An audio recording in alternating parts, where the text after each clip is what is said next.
Good day, everyone. My name is Burhan Baliba, and I'm the reporter. My topic is all about the Japan Bangsamoro Initiative of Reconstruction and Development. The Japanese Foreign Minister Taro Aso, as you can see in the picture, visited the Philippines in July 2006 and indicated that the Japanese government was willing to provide quality review support. So, JICA President Sadako Ogata followed this up, visiting in October and meeting with the President Arroyo and Chairman Alhaji Murad Ibrahim about making additional contributions to the Mindanao peace process. So, as you can see in the pictures, Mr. Taro Aso and also the JICA President, when you say JICA, it's the abbreviation of the Japanese International Maritime Agency. So, Ms. Sadako Ogata. So these two personnel or these highly personnel, sila kung nagtatabang sa government, especially sa Bangsamoro sa una, hindi pala sa Bangsamoro, it is called the ARC or the Autonomous Region in Muslim Mindanao. Sila nagtatabang sa una in terms of the conflict and war na nasa Mindanao. So sila yung nagsimba, one of the resultant sa pangitabo sa unang war and conflict.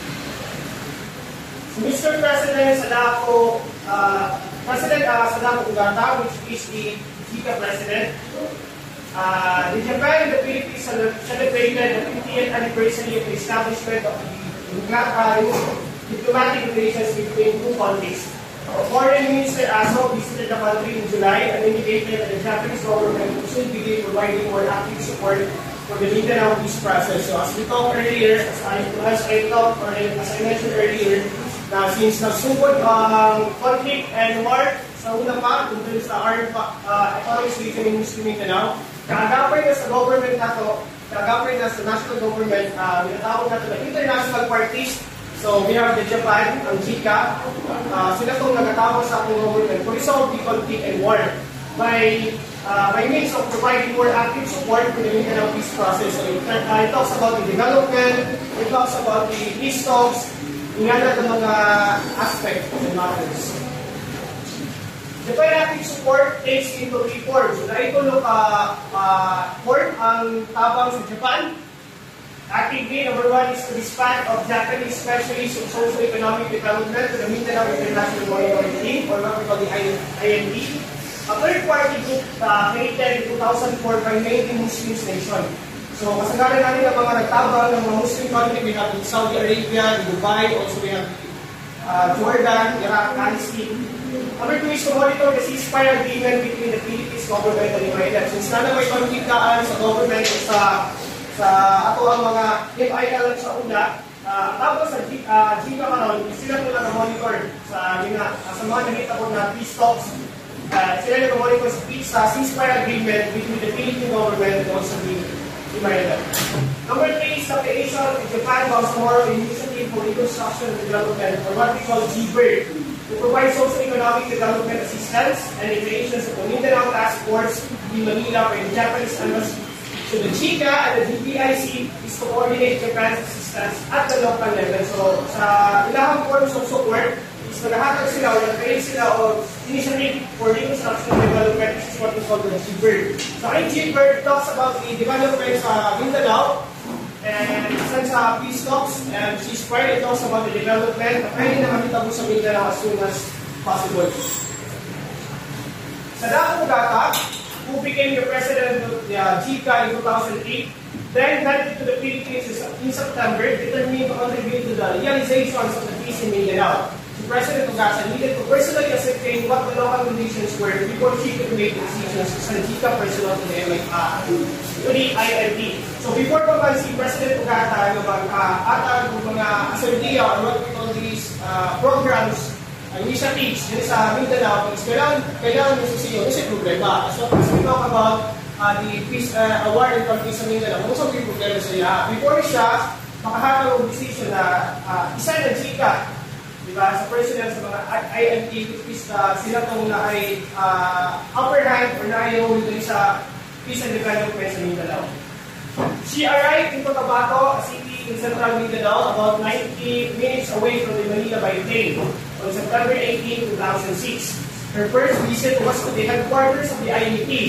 where she received a warm welcome from the IFP head of mission. After being provided with a detailed overview of the security situation here in Mindanao, she confirmed for herself the safety of IFP's facilities. So, nakabalo naman sa problema, then kung sa mga possible solution.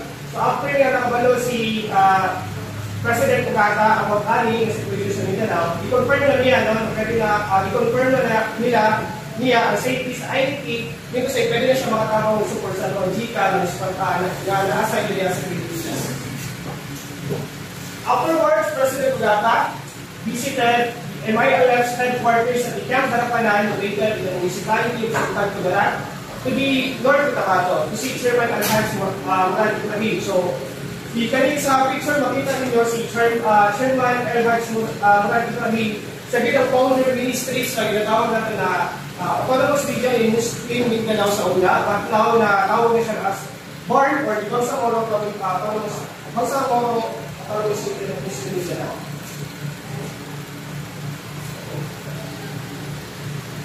President Sadato Ugata began her meeting with Chairman Alhaj Murad Ibrahim by saying that, I believe that development can contribute to achieving peace in Mindanao. May I ask that you leave that word in Chika? The two briefly talked about the difficulties facing the Bangsamoro people and their hopes for the future before Chairman Alhaj Murad Ibrahim told that he would like Chika's help in resolving the problems facing and in building our future. So, we need to face the reality that even our own government, the national government, cannot resolve the problems sa Mindanao in terms of conflict and war. So that's why we have the international parties para matabang sa COA. And with the help of the GICA, which is being founded by President Sadato Ugata, Mr. Alhaj Murad Ibrahim acknowledge the help that the GICAs can do in resolving the problems facing and in building the future sa actual mga Mindanao, especially sa mga Muslim natin ng mga brothers and sisters. So at the meeting with President Arroyo at Malacanang Palace in Manila 2 days later, President Ugata gave her the same message that she had given Chairman Alhaj Murad Ibrahim. Development will contribute to achieving peace. It was this day that the GICA's work providing support to peace in Mindanao only began, a task that has continued for more than a decade. So, like what I said kanina, nag-isa sa mga atong national government, pilit katabangin sa problema na nasa Mindanao. So, that's why wala yung ang atong president, but to acknowledge also the help of the GICA in resolving the problem sa Mindanao. So, another topic is from Jordan to Mindanao again. Jordan is a small Middle Eastern country surrounded by Egypt, Syria, Iraq, Saudi Arabia, and Israel. It is a monarchy ruled by the Hashemites, the former sheriffs of Mecca and the descendants of Muhammad, the founder of Islam. It is a multi-ethnic state with a majority Arab population, mostly Palestinian, with others coming from areas of Syria. So, ang place na Jordan is a notable place na ginatuloyan sa mga Arabs or mga Muslim na mga people. May mga Muslim people is diha. And the former sheriffs of that is monarchy, ang nagamuno ana is a monarchy ruled by the Hashemites na tawag. There is the former sheriffs of Mecca and the descendants of Prophet Muhammad. Jordan is maintaining good relations with its neighbors, particularly Iraq, Palestine, and Israel, and made good use of its location to survive. GICA provides direct assistance to Jordan and also actively partners with it on peace building or recovery assistance for its neighbors, Palestine, and Iraq. So, ang place naman sa Jordan sa una, it's building, tawag natin na siya more on the sparse, there's a sparse in terms of resources.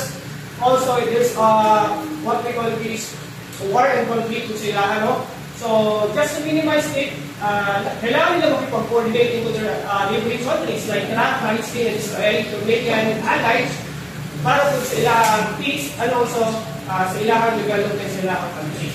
So, ang GICA is na initiative, there's an GICA na initiative, direct assistance na makatabang sa Jordan para po makahakag o active the partnership in terms of pagbuhat o pag-undak o development sa ilang nasun.